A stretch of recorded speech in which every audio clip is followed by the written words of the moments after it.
మీ మోకాల నొప్పులకు ఎటువంటి సర్జరీ లేకుండా ఎపియాన్ పెయిన్ క్లినిక్ అందిస్తున్న అత్యాధునిక చికిత్స. Hello viewers, welcome to Suman TV. So ప్రతిరోజు కూడా టీ తాగందే చాలా మందికి రోజు గడవదు. సో 100% తీసుకుంటే ఇందులో 90% పీపుల్ కూడా ఖచ్చితంగా టీ అనేది తీసుకుంటూ ఉంటారు. సో ఇందులో ఐటీ రంగాల్లో ఉన్న వాళ్ళైతే మరి ముఖ్యంగా చెప్పాల్సిన అవసరం లేదు. వాళ్ళకి డే మొత్తంలో ఒక 10 సార్లైనా టీ కానీ కాఫీ కానీ ఖచ్చితంగా పడాలి. దీంతో పాటు దమ్ కూడా అలవాటు ఉంటుంది. సో అయితే ఇప్పుడు ఇక్కడ వచ్చిన చిక్కేంటి, టీ తాగడం అంత పెద్ద నేరమా అనే కదా.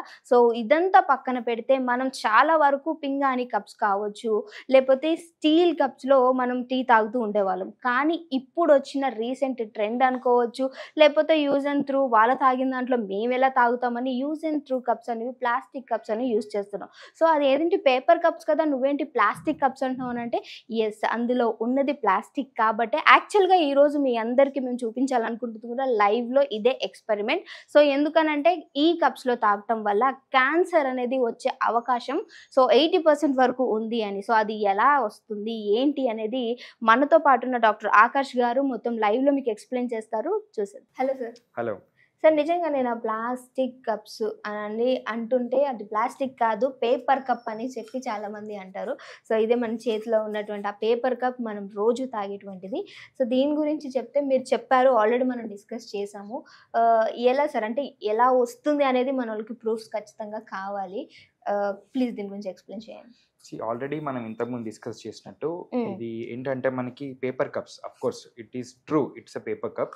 మనకి ఏంటంటే ప్రీవియస్ గా వాషింగ్ సరిగ్గా ఉండట్లేదని చాలా మంది, అంటే ఇంతకుముందు గ్లాస్ దాంట్లో సర్వ్ చేసేవాళ్ళు టీని. సో కానీ ఇప్పుడు పేపర్ కప్స్ లో బికాస్ యూజ్ అండ్ త్రో మీరు అన్నట్టు ఇందాక, సో యూజ్ అండ్ త్రో ఈజీగా డిస్పోజ్ చేయొచ్చు, మనం సరిగ్గా వాష్ చేయకపోయినా పర్వాలేదు, హైజీనిక్ గా ఉంటుందని చెప్పి ఇది ఎక్కువ వాడడం స్టార్ట్ చేశారు యాక్చువల్లీ. బట్ దీన్ని ఎట్లా అంటే దీని స్పెసిఫిక్ గా దీని చుట్టుపక్కల లోపల అంతా ఒక కోటింగ్ ఉంటుంది.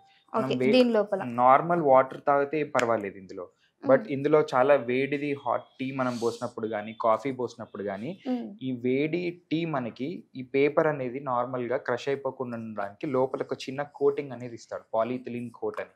అంటే ఇది మన కంటికి కనిపించదు, ఇది మన కంటికి కనిపించదు, బట్ ఇది కంటిన్యూస్ గా ఒకసారి పర్వాలేదు, ఎప్పుడన్నా ఒకసారి టీ కన్జ్యూమ్ చేస్తే పర్వాలేదు. కానీ ఇప్పుడు ఈ మధ్య జనరల్ గా జనాలు చాలా రెగ్యులర్ బేసిస్ లో టీ అనేది చాలా కామన్ గా కన్జ్యూమ్ చేస్తున్నారు. కాబట్టి ఈ కోటింగ్ ఉండడం వల్ల కంటిన్యూస్ గా 3-4 టైమ్స్ డేలో టీ కప్స్ లో తాగడం వల్ల lot of micro nano plastics consumption, దాంతో పాటు డిపాజిషన్స్ ఉండడం వల్ల ఫర్దర్ గా లాంగ్ టర్మ్ లో క్యాన్సర్ కూడా లీడ్ చేస్తుందని చాలా వరకు స్టడీస్ ప్రూవ్ చేస్తుంది. దీని గురించి స్పెసిఫిక్ గా మనం ఇవాళ టాపిక్ డిస్కస్ చేస్తున్నాం కాబట్టి ఇందులో new England journal of medicine అని చాలా పెద్ద ఆర్టికల్ ఉంది.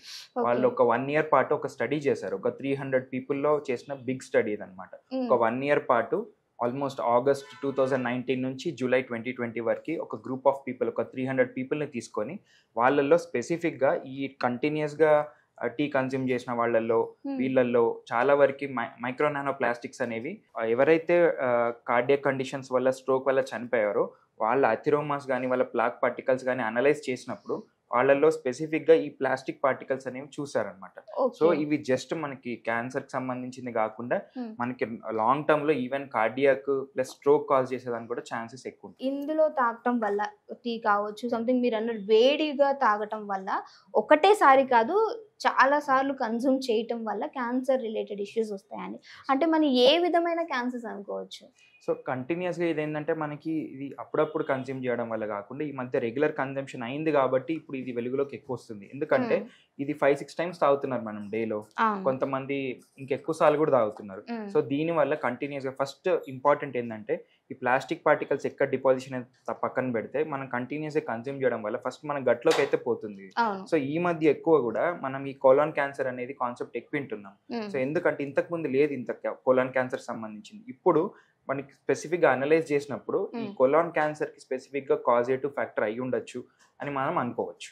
Okay, so colon cancer related cancers వచ్చే అవకాశం ఉందండి. అంటే ఇంకేదైనా క్యాన్సర్స్ కి దారి తీసే అవకాశం ఉంది? అంటే క్యాన్సర్ పార్టికల్స్ అనేవి ఒక దగ్గర నుంచి ఇంకొక దగ్గర హోల్ బాడీ అంతా ట్రాన్స్ఫర్ అవుతూ ఉంటాయి. సో అలా దీనివల్ల ఇంకేమైనా క్యాన్సర్స్ వచ్చే అవకాశం ఉందా? మనం ఇది ఎట్లా ఉంటుందంటే క్యాన్సర్ అని స్పెసిఫిక్ గా ఇవాళ మనం టీ కప్ దాగానే లోపల క్యాన్సర్ రావడం అట్లాంటిది ఏం జరగదండి.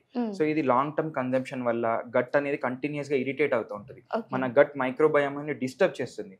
సో ఇది డిస్టర్బ్ అయినప్పుడు బయట నుంచి మనకి ఏదైతే ఇన్ఫెక్షన్స్ రావచ్చు, వేరే పార్టికల్స్ మనం లోపలికి వేయడం వల్లొచ్చు. ఇప్పుడు మీరు అన్నట్టు ఈ నానో పార్టికల్స్ ప్లాస్టిక్స్ అయి ఉండొచ్చు. దీనివల్ల మన గట్ మైక్రోబియం ఎప్పుడైతే డిస్టర్బ్ అవుతుందో this will lead to continuous irritation of లోపల సెల్స్ ఉంటాయి మన గట్ లైనింగ్ మధ్యలో. ఆ సెల్స్ లో ఇరిటేషన్ వల్ల cancer is nothing but a normal cell growing abnormally. So normal cell abnormal growing దానే క్యాన్సర్ అంటాం. Cancer is not something which is మనకి లేని సెల్ ఏం కాదు, మన దాంట్లో ఉన్న సెల్లే అబ్నార్మల్ గా గ్రో అవుతుంది. So that is what is cancer. Tea cups ద్వారా మనకి ఎట్లా మనకి పాసిబుల్ రిస్క్ ఫ్యాక్టర్స్ ఉండొచ్చు అనేది చిన్న ఎక్స్పెరిమెంట్ ద్వారా ఇప్పుడు చూద్దాం. సో సార్ చెప్పినట్టు వాటర్ తీసుకున్నాము. ఇది మనం వాడుతున్నటువంటి రోజు పేపర్ కప్ అండ్ అలానే సార్ దగ్గర పేపర్ కూడా ఉంది. Paper cup and paper. So ఈ రెండు వాటర్లో వేద్దాం.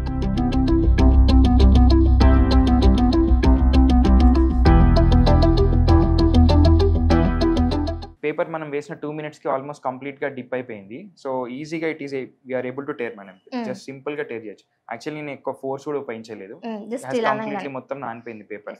బట్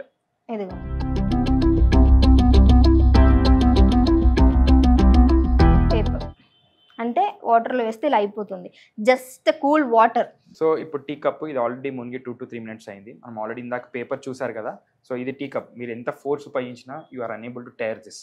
సో ఇంకా మీరు ఇంకొక గంట సేపు పెట్టినా కూడా ఇది you can't tear this. But paper అట్లా కాదు, మనం మాక్సిమం 4 to 5 minutesలో కంప్లీట్గా క్రంబుల్ అయిపోతుంది. బట్ టీ కప్ అలా కాదు, ఎందుకంటే ఇంతకుముందు అనుకున్నట్టు ఈ థిన్ కోటింగ్ ఏదైతుందో that is protecting, it is giving a tough coat to this tea cup. So ఈ టఫ్ కోట్ అనేది మనకి స్పెసిఫిక్గా ఈ పాలిథిలిన్తో కోట్ చేస్తారు కాబట్టి ఈ ప్లాస్టిక్ కన్జంప్షన్ మనకి మంచిది కాదు. సో గోయింగ్ ఫార్వర్డ్ మనకి కోలాన్ క్యాన్సర్ ఇష్యూస్ కానీ different type of gut issues కానీ ఇంతకుముందు మాట్లాడినట్టు ఒక జర్నల్లో మనకి ఆల్రెడీ మీకు డిస్ప్లే చేసాం. అందులో ఈ కార్డియక్ అథిరోమాస్ కానీ ఇవన్నీ మైక్రో నానో ప్లాస్టిక్స్ డిపాజిషన్స్ కానీ మన బాడీలో చాలా వరకు హార్మ్ఫుల్ ఎఫెక్ట్స్ ఉంటుంది. సో మరి దీనికి రీప్లేస్ గా ఏం తీసుకోవచ్చు అని అంటే మనందరికీ తెలుసు, ఇది వరకు మనం తీసుకున్నటువంటి కప్స్ అనేవి సార్ ఎక్స్ప్లెయిన్ చేస్తారు. So yeah you can prefer steel cups మనకి, ప్లస్ సెరామిక్ కప్స్ ఉన్నాయి మనకి సింపుల్ గా వాడుకోవడానికి ఇంట్లో. ప్లస్ ఇంట్లో ఎక్కువ మనం మాక్సిమం ఇంట్లో ఉన్నప్పుడు ఇప్పుడు టీ కప్స్ ఎక్కువ మనం ఇంట్లో ఉన్నప్పుడు ఇదే వాడతాము, కానీ బయటికి వెళ్ళినప్పుడే ఈ ప్లాస్టిక్ కప్స్ ఉపయోగం జరుగుతుంది.